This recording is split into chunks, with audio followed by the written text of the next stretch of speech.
Alright, welcome back to the channel and our Gran Turismo 7 Nurburgring Trials series. This car needs very little explanation, but it's the Red Bull X 2019. This is the 25th anniversary edition of the car, which actually has one more brake horsepower than the original, so it's 804 horsepower I think this thing is. The car itself needs very little explanation. I've done videos on this before. So I'm going to explain something, rumour that's going around about F1. I'll do that a bit later on, whilst we get into it here. It's extremely quick, this car. We all know that. The one brake horsepower, I sold the original. I got this for free in the 25th anniversary celebrations. Traction control I've put on high, because when you go to, you have to really feather the throttle when you get out of corners. So yeah, it's not, the top speed isn't the highest, but the downforce is absolutely incredible. The thing just sticks to the track. I wouldn't believe you can brake very late as well. I think it's Adrian Newey when he designed this, despite it not being a real car. They asked how much downforce it's got, and he simply replied, yes. So that sort of tells us everything we need to know. Just, you can be going flat out in corners that you never thought you would sort of before, you know. So yeah, it's got a V12 as well. We have our big we have our big engine on the channel, as you know. It doesn't have DRS or anything in this, which is fair enough, because to be honest I don't think it needs it. Fully expect this to smash the record. I want to tell you a bit about what's going up on the channel as well. I did win the roulette thing and have bought the Aston Martin Vulcan, so I expect that to be doing pretty good things around here. So yeah, that video will be coming up shortly with the review type video as well as its Nürburgring laps, properly putting it to the test. Again, another V12 I believe in there. It's a special track day car. So yeah, if you want to see that video first, make sure you hit the subscribe button, because it's going to be a lot of fun. I'm imagining.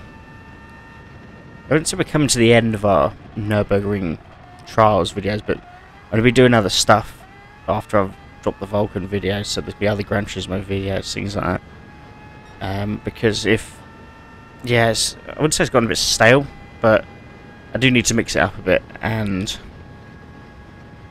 yeah, I want to sort of do other things with the channel.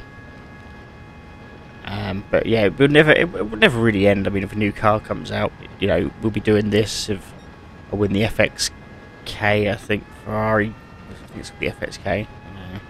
But yeah, if I win that, then we'll be sending that around here, plus other rare cars. You know, so it'll be intermittent. It won't end, but for the meantime, after the Vulcan one, it probably will stop for a bit. That kind of makes sense. So yeah, really enjoying this lap. So yeah, the big news. I'll just tell you, yes, I said subscribe and drop us a comment if you want to see a subscriber request a video. Drop that in the comments and share with your friends. So yeah, the big news in F1. So this week there was a bit of a hoo-ha, let's say, between the teams, and is it Ben Salmon, the head of the FIA, the new head of the FIA. He's not been in it too long, but anyway, there's a unrest, let's say, between the teams and the FIA. There's, for some reason, back in the day, they sounded like 100-year agreement, and they're only 20 years into it or something, and you just think that's between the two parties.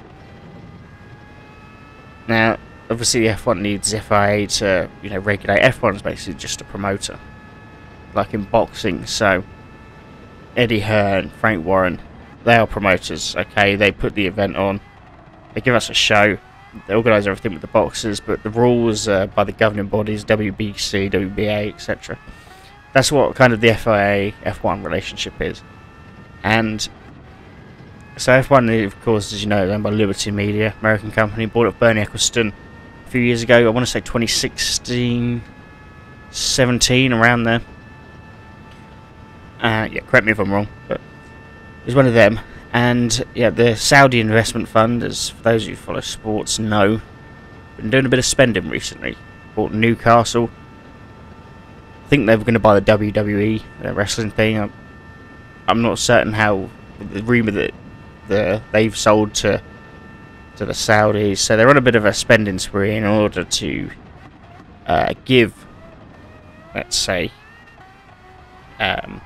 Saudi that good image. I mean, it hasn't had a positive image. They're opening up to the world, etc. Sorry, just at the time 5:27, so I expect that to be the best time on the board. Anyway, about the Saudis, the rumour was, but it was quashed. The rumour was they wanted to buy Formula 1 off Liberty Media for something like 16 billion or something ridiculous. So, and that was quashed. There seems to be a bit of unrest. Now, what's come out of this is the rumour that possibly Saudi Arabia will not buy, but build its own sort of series to possibly rival Formula 1. Which it's done sort of with Live Golf, as anyone's, you've probably all seen the headlines where it's so the PGA Tour was the original governing body of golf, you know, hundreds of years. It's ruled golf. And the Saudis have said, okay, we're coming in with all our money, we're going to take the best golfers from you, we're going to run 8 or so events a year, stick it on YouTube for free. Okay, fine. But it's done that, and it's kind of, I wouldn't say decimated the PGA Tour, but they've stolen a good crop of the best golfers. And the rumour was that they're going to they could possibly start their own motorsport series that would rival Formula 1. Now, a lot of people are like, oh no, well, that would be a bad thing for motor racing and all this. And I'm sitting there thinking, would it? I'll just say this about Formula 1. It's become massively greedy in the last few years. It was always a greedy organisation. Bernie Ecclestone is one greedy fucker. Right? Even in his era. Now, it seems to... I say he's greedy, but in recent years, since this Drive to Survive and all the Drive to Survive fans, the crowd, etc., have got involved in it, it's become a totally different sport. The fan base is largely toxic. A lot of them lack knowledge of the history. You can see this on Twitter, how toxic it gets. It's bad. It's not just that is created. I'm all for the sport expanding. I'm all for new fans coming in and learning. But for God's sake, be knowledgeable about your history. Be knowledgeable about the technical regulations, etc. Right? Or don't bother talking about it. And yeah, I think if a Saudi sort of rival series was built, my guess is they would have louder engines. As I always say, we're a fan of that here. Whether they'd have combustion engines, I don't know, but it would be a hybrid V8, 10, 12, something like that. They'd probably go to older circuits that we don't get to see anymore. I imagine they could probably have the power to steal some of the ones that are already on the calendar. Who could say they probably could take Monaco away? That wouldn't surprise me. And stuff like that. So I think Formula 1 needs probably a rival, in all honesty, for its own good, because it would have to up its game totally. I mean, ticket prices this year are ridiculous. 3-day grandstand seats at Silverstone going for £600 plus. You have to be joking me. I mean, I go with a disabled family member, so I mean, I didn't pay that. But you think £600 plus for 3 days, really? It's not even great value. I think it's poor value, to be honest, Silverstone, if I've got to be honest.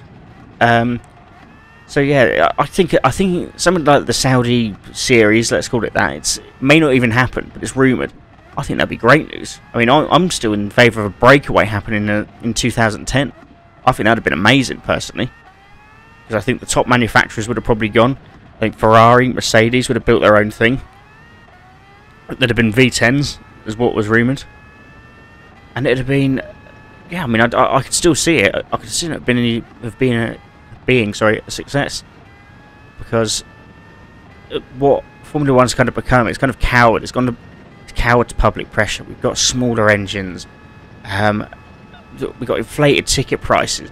It's on Sky Sports now for us in the UK, and most of the deals around the world. If you're listening to this from somewhere else in the world, chances are the only way you can watch F1 is through a pay sort of TV service, which, I mean, in itself is, yeah, it's not only. It always used to be free to air when I was growing up, it was on ITV or the BBC or whoever. You never had to pay, and now it's become like that. Yeah, I mean, I think if the Saudis did their own thing, I could see it, being free on YouTube, their series.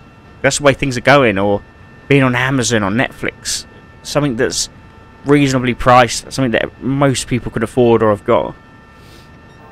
And I really would be in favour of a breakaway, because I think it would make F1, the main series, actually get its act together. But I don't think it would be able to lure the drivers, if I'm honest. That might be a sticking point. I don't see Verstappen or someone like that, or Hamilton of their stature, jump into like this series that's just created. I think them guys that want the records in F1, they like the history, etc. An old Lewis Hamilton might, but as he is now, I don't think if it was created for next season, I doubt he would jump. Alright, so let's go to our ranking board. Let's see, yeah, so quite comfortably there, the X2019 leads. Alright, thank you very much for watching. Get ready for the Aston Martin Vulcan video, and I'll see you next week. Bye-bye.